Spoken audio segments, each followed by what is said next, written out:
বাসে করে বোলপুর যাওয়ার সেই মজাটাই আলাদা।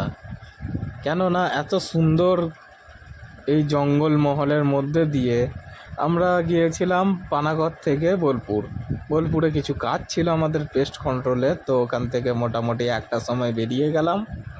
ঠিক বোলপুর এলাম বাজারটা পার করলো, তারপরেই এই সুন্দর দৃশ্যটা দেখতে দেখতে মনটা একদম মুগ্ধ হয়ে গেল। মনে হচ্ছিল কি যেন এখানেই থেকে যাই। আর এত সুন্দর দৃশ্য, মানে তারপরে আমরা চলে এলাম চা খেতে। এই মাটির কলসিতে 1 কলসি চা নিয়ে নিলাম, চায়ে চুমুক দিয়ে আগে চলে গেলাম আমাদের গন্তব্যস্থলে। তো এবার আমরা চলে এসেছি, আমাদের অ্যাকচুয়ালি কাজটা ছিল বোলপুর শান্তিনিকেতনের বিশ্বভারতী বিদ্যালয়ের গ্রন্থাগারে, যেটাকে লাইব্রেরি বলা হয়। তো এই যে আমরা গেট থেকে ঢুকে পড়লাম, সিকিউরিটি গার্ডের চেক ইন করিয়ে এবার আমরা গ্রন্থাগারের দিকে রওনা দিলাম। এই তো চলেই এসেছি। এই সামনে থেকে বাঁ দিকে ঢুকলেই আমাদের কেন্দ্রীয় গ্রন্থাগার। এর ভেতরেই আজকে আমাদের কাজ ছিল। আজকের দিনটা ছিল শনিবার, তো যেহেতু এখানে 6টায় বন্ধ হয়ে যায়, তো 3টের মধ্যে আমরা ঢুকে পড়েছিলাম।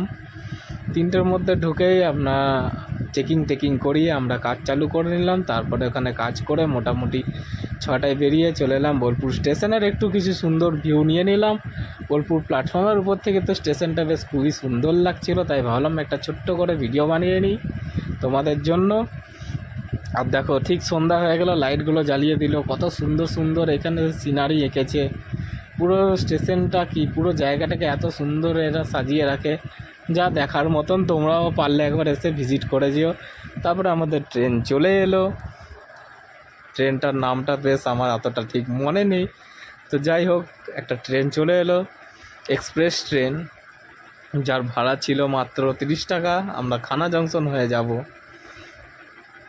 তো ট্রেন ছাড়া কিছুক্ষণ পরেই আবার এক জায়গায় দাঁড়িয়ে গেল। এখানে মোটামুটি 10 মিনিট কাটানোর পর আমরা বর্ধমান পৌঁছে গেলাম। বর্ধমান পৌঁছে ওখান থেকে আবার ট্রেন ধরে আমরা পানাগড়ের দিকে রওনা দিলাম। এই পানাগড়ের আগের স্টেশন।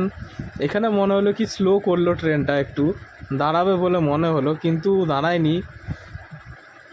তাই ভাবলাম যে একটা ছোট্ট করে ভিডিও বানিয়ে নিই। স্টেশনটা লাস্ট প্ল্যাটফর্ম, এরপরে তো কারণ নেমে যাব। ভালো লাগলে